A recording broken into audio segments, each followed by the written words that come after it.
इमाम साहब सलाम, ये खत है आपका, लीजिए। जबलपुर से ही आया होगा। अरे गुलजारी लाल जरा पढ़ भी देते। जी पढ़े देते। अरे मेरा चश्मा इसी जेब में तो था।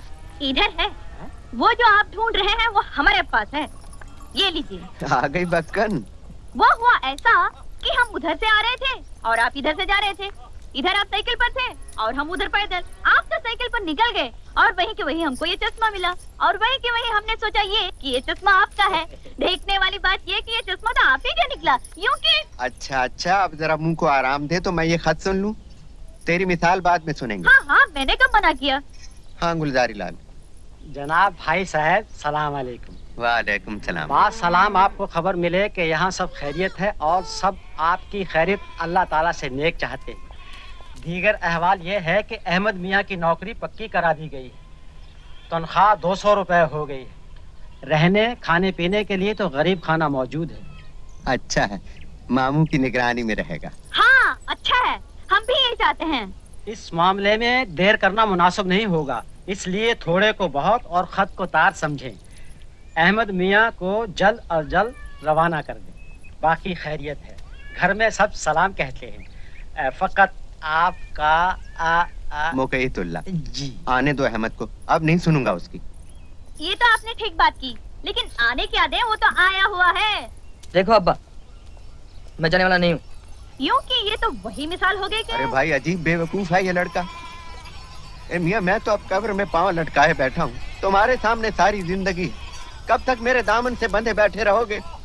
और फिर ऐसी नौकरी रोज रोज नहीं मिलती है भाई। बच्चू, इमाम साहब बात ठीक कह रहे हैं। हाँ, हमने तो यहाँ तक सुना है कि बड़े से बड़े शहर जैसे मुरादाबाद हुआ, मेरठ हुआ, वहाँ भी लोग नौकरी के लिए मंदिर तक। अरे मंदिर क्यों, क्या हुआ? वो हुआ ऐसा कि हम निकले थे घर से मंदिर जाने और देखा तो इनका चश्मा मिल गया। इनके चश्मे को पाते ही हम भूल गए कि हमें जाना कहाँ है। लेकिन देखने वाली बात यह है कि अब हमें याद आ चुका है। जय, आज मैंने कुछ सोचा है। कभी कभी ये काम भी करना चाहिए। आज मैंने एक बहुत बड़ा फैसला किया है। मैं बताऊं तेरा बहुत बड़ा फैसला?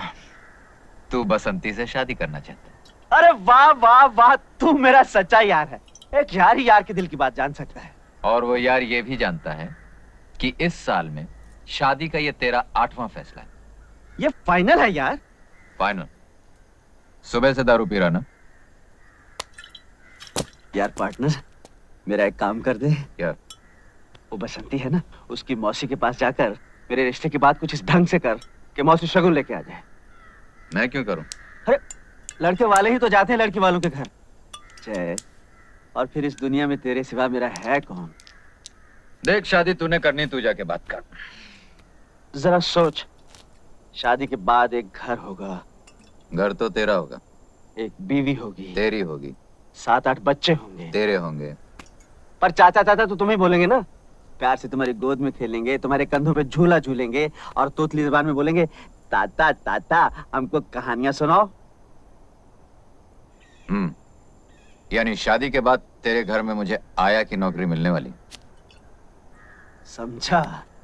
तू मेरा दोस्त नहीं है। लानत ऐसी तो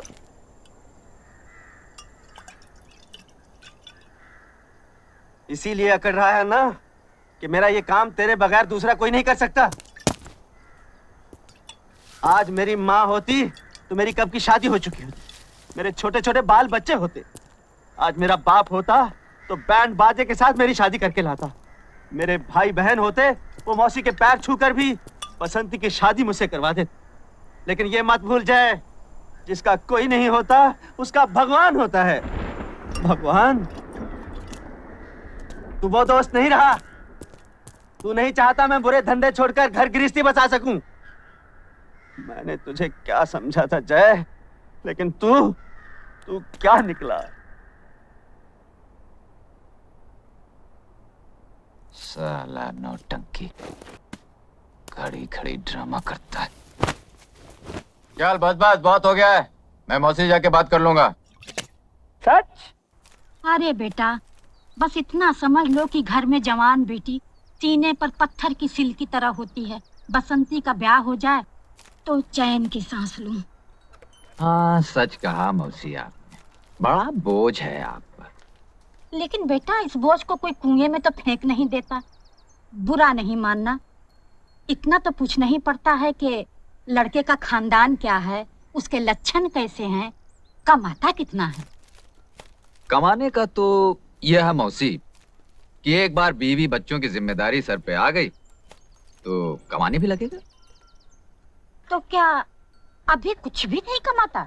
नहीं नहीं, ये मैंने कब कहा मौसी, कमाता है लेकिन अब रोज रोज तो आदमी जीत नहीं सकता ना, कभी हार भी जाता है बेचारा। हार जाता है? हाँ मौसी, अब ये कमबख्त जुआ चीज ही ऐसी, अब मैं क्या कहूँ। हैं? तो क्या जुआरी है? छी छी छी छी मौसी, वो और जुआरी ना ना, वो तो बहुत ही अच्छा और नेक लड़का है। लेकिन मौसी एक बार शराब पी ली ना, फिर अच्छे बुरे का कहाँ होश रहता है। हाथ पकड़ के बैठा लिया किसी ने जुआ खेलने, अब इसमें बेचारे वीरू का क्या दोष है। ठीक कहते हो बेटा, जुआरी वो, शराबी वो, लेकिन उसका कोई दोष नहीं। मौसी आप तो मेरे दोस्त को गलत समझ रही हैं, वो तो इतना सीधा और भोला है। अरे बसंती से उसकी शादी करके तो देखिए, ये जुए और शराब की आदत तो 2 दिन में छूट जाएगी। अरे बेटा मुझे बुढ़िया को समझा रहे हो, ये शराब और जुए की आदत किसी की छूटी है आज तक? मौसी आप वीरू को नहीं जानती, विश्वास कीजिए वो इस तरह का इंसान नहीं है। एक बार शादी हो गई तो वो उस गाने वाली के घर जाना बंद कर देगा, बस शराब अपने आप छूट जाएगी। हाय हाय, बस यही एक कमी रह गई थी। तो क्या किसी गाने वाली के घर भी आना जाना है? तो इसमें कौन सी बुरी बात है मौसी? अरे गाना सुनने तो राजा महाराजा और ऊंचे ऊंचे खानदान के लोग जाते हैं। हाँ। अच्छा, तो बेटा ये भी बताते जाओ कि तुम्हारे ये गुणवान दोस्त किस खानदान के हैं? बस मौसी खानदान का पता चलते ही हम आपको खबर दे देंगे। एक बात की दात दूंगी बेटा, भले 100 बुराइयां हैं तुम्हारे दोस्त में, फिर भी तुम्हारे मुंह से उसके लिए तारीफ ही निकलती है। अब क्या करूं मौसी, मेरा तो दिल ही कुछ ऐसा है। तो मैं ये रिश्ता पक्का समझूं? पक्का? भले सारी जिंदगी लड़की कुंवारी बैठी रहे, लेकिन मैं ऐसे आदमी से बसंती को नहीं ब्याहने वाली। सगी मौसी हूँ, कोई सौतेली माँ नहीं। अजीब बात है, मेरे इतने समझाने पर भी आपने इनकार कर दिया। बेचारा वीरू, न जाने क्या करेगा। कूद जाऊंगा, फन जाऊंगा, मर जाऊंगा, हट जाओ। वही कर रहा हूँ भैया जो मजनू ने लैला के लिए किया था, रांझा ने हीर के लिए किया था, रोमियो ने जूलियट के लिए किया था। Suicide, suicide. अरे भाई ये सुसाइड क्या होता है? अंग्रेज लोग जब मरते हैं तो उसे सुसाइड कहते हैं। लेकिन ये अंग्रेज लोग मरते क्यों हैं? वो अरे भाई बात क्या है? तुम सुसाइड क्यों करना चाहते हो? ये मत पूछो चाचा, तुम्हारे आंसू निकल आएंगे। ये बड़ी दुख भरी कहानी है। इस स्टोरी में इमोशन है, ड्रामा है, ट्रेजेडी है। ये बसंती है ना, इससे मेरा लगन होने वाला था चाचा, लेकिन इसकी बुढ़ी मौसी ने बीच में भांजी मार दी। अब मैं इस दुनिया में नहीं रह सकता। गाँव वालों, तुमको मेरा आखिरी सलाम। Good bye, good bye. अरे भाई ये गुड बाय क्या होता है? अंग्रेज लोग जब जाते हैं तो गुड बाय कहते हैं। लेकिन ये अंग्रेज लोग जाते कहाँ हैं? मैं जा रहा हूँ, भगवान मैं आ रहा हूँ। रुक जाओ, तुम लोग जोर देते हो, थोड़ी देर रुक जाता हूँ। अरे वाह, अरे तुम कैसे दोस्त हो? तुम यहाँ बैठे हो? क्यों, क्या हुआ? मुझे क्या मालूम क्या हुआ? वो देखो तुम्हारा दोस्त कहाँ चढ़ गया। देखो, मेरा दिल भर चुका। देखा, देखा तुमने? हाँ देखा, कुछ नहीं होगा। जब दारू उतरेगी तो ये भी उतर आएगा। क्योंकि मैंने एक से एक जालिम देखा, मगर तुम्हारे जैसे पत्थर दिल दोस्त नहीं देखा जो। अरे संभालो! या न दोस्त, इसलिए मैं टान तय कर रहूंगा। लेकिन एक बात सुन लो गांव वालों, जहाँ कोई प्रेमी जान देता है वहाँ भयंकर किस्म की मुसीबतें आती है। कैसी मुसीबतें आएंगी? अकाल, सूखा, चचक, हैजा, और ये सब इस बुढ़िया की वजह से आएंगी, इस बुढ़िया की वजह से। देख लेना गांव वालों, when I dead, police coming,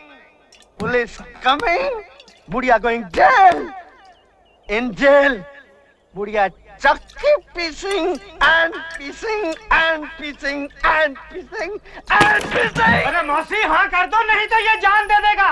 अरे कैसे हाँ कर दो दीनानाथ जी? अरे गाँव वालों, इस बुढ़िया से दरखास्त की कोई जरूरत नहीं। अब मैं रुकने वाला नहीं हूँ, मैं जान दे कर रहूंगा। 1, 2, 3। मौसी मौसी हाँ कह दो ना। तो कोर्ट कचहरी का चक्कर हो जाएगा मौसी। अरे भैया मैं तो कभी कोर्ट कचहरी नहीं गई। हाँ कह दो मौसी। हाँ, वीरू, ठहर जा, मैं तैयार हूँ। मौसी ने हाँ कह दी भाई, नीचे आ जाओ, आ जाओ। मौसी से कौन शादी करेगा सालो? मुझे तो वो बसंती से शादी करनी है, बसंती से। वीरू, मैं तुमसे शादी करने के लिए तैयार हूँ, अब नीचे आ जाओ। अरे गाँव वालों, सुना तुमने भाइयों? मौसी भी तैयार है, बसंती भी तैयार है, इसलिए मरना कैंसल।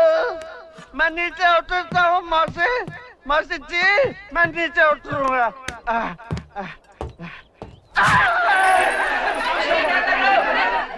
अब मैं क्या करूँ चाचा?